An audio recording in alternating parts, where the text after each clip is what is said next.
Prime Minister Narendra Modi inaugurated the India Energy Week 2023 in Bengaluru on Monday and addressed the delegates from the energy industry across the country.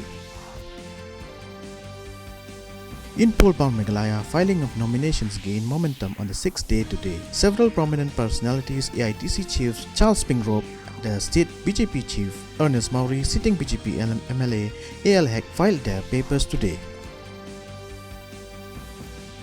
A Turkish official says the death toll from a powerful earthquake that struck southeast Turkey on Monday is now at 284. That brings the overall death toll in Turkey and Syria to 568.